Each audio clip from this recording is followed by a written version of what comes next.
Well, it's been a couple of years since I've done a grounds walk around, but I thought I would take the opportunity to do this now because it's looking so blooming lovely. And I'm just going to start with the winter heliotrope. Not lots going on with this right now.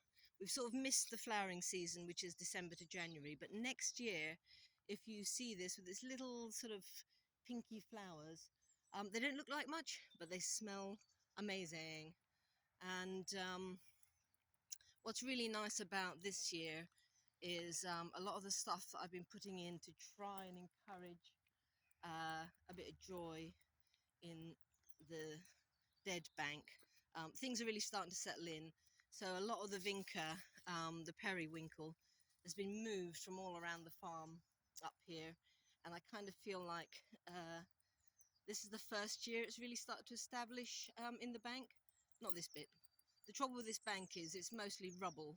Um, and there was a big gap here because it was just all rocks, but I've managed to get established in it a Buddleia globosa, and this is a cutting from the one that's round in the courtyard, but also cheeky goji berry. So stuff is beginning to establish in here, plus if you have some compost or old leaves and things like that, you just keep building this bit up so it starts to fill out and get a bit more fertile. Oh, and the imperial lilies are out. Look at those, aren't they lovely? I don't know why I love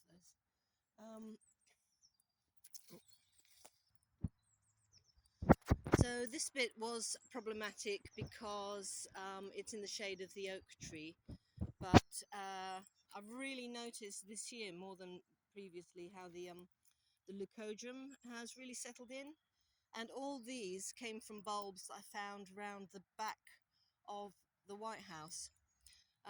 Plus the vinca is settling in. What I want eventually for this area is just for it to be a bank of purple flowers and whatever else I manage to try and get in here. This is also quite rocky. If you're sort of weeding around the place and you find, you're pulling up little cuttings of things that might flower, feel free to come along here and stick them in. I've been throwing seeds and cuttings at this area for decades, and a lot of them haven't taken, but some have, so that's good. Give it a go. Right, so if anyone's looking for little jobettes to do, where I've been pruning back the buddleia, there's a few piles of cuttings. I've cut them up as much as I frankly could be asked, but they all need dragging out round the back, as well as there's a little pile over by the mound. Again, the mound has been problematic in getting plants to establish on it, and I've tried all sorts. So again, if you have plants and cuttings that you think might work on here, there's the other pile of stuff, then feel free to put it in. Some of the vinca that I've put in here has kind of settled. Ideally, we want stuff that will cover the ground and just look after itself. There's plenty of space.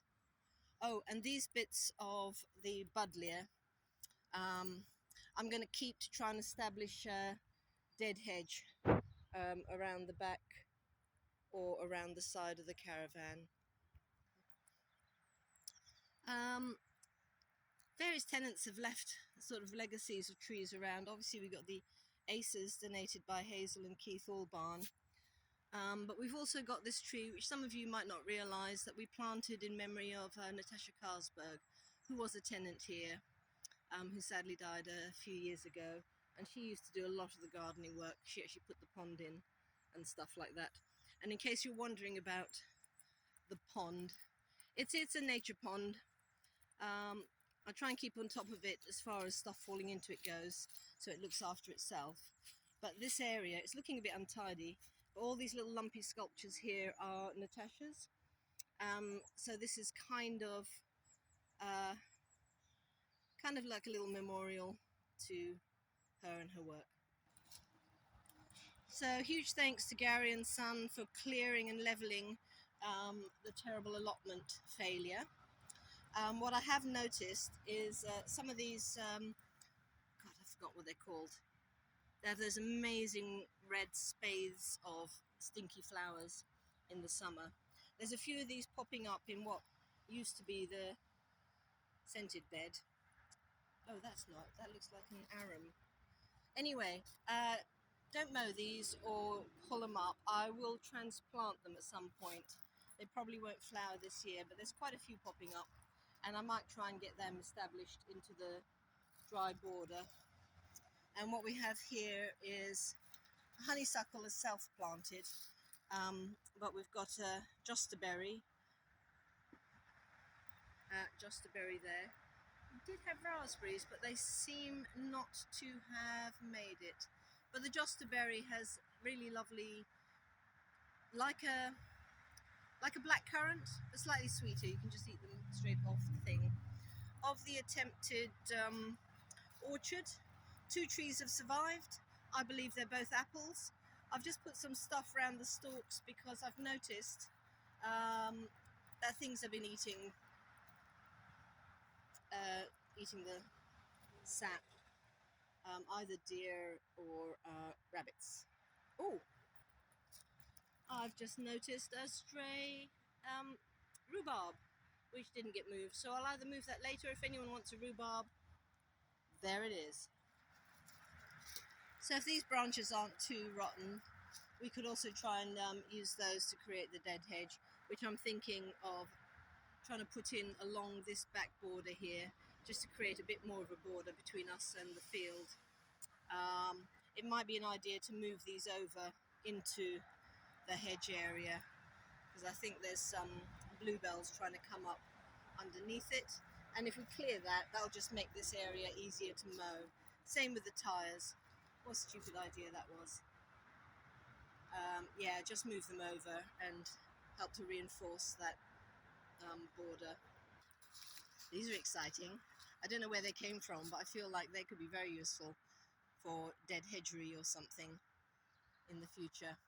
So what I'd really like to do is just build up a bit more of an impassable border along this bit and just tidy up generally. So just down by the back of the mound, this is a particularly problematic area. Nothing seems to want to go in here, although some of this sedge, I think it's a pendulous sedge, has kind of settled in.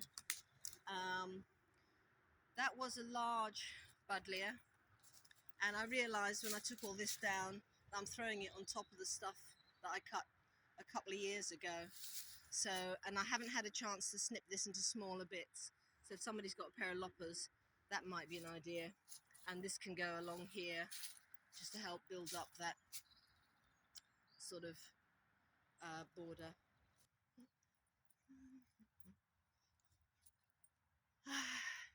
I printed up the snowberry and the, I've forgotten what this is called, and that shrubby thing at the back.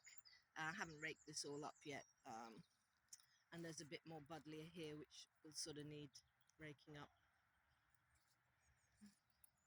Yeah, all looking good.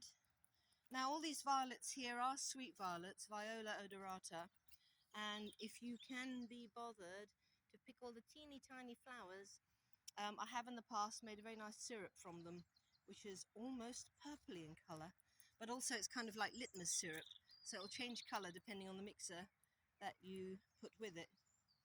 And yeah, edible. And there's some more twigs that I'm saving for useful. I've had a bit of a problem with the bunnies excavating my soon-to-be physic garden, so I think I might mesh that. Anyway, not your problem. Anything else? It's looking lovely. Come out here and enjoy it. It's just so beautiful. I really need to get up here more often than I have been for the last couple of years.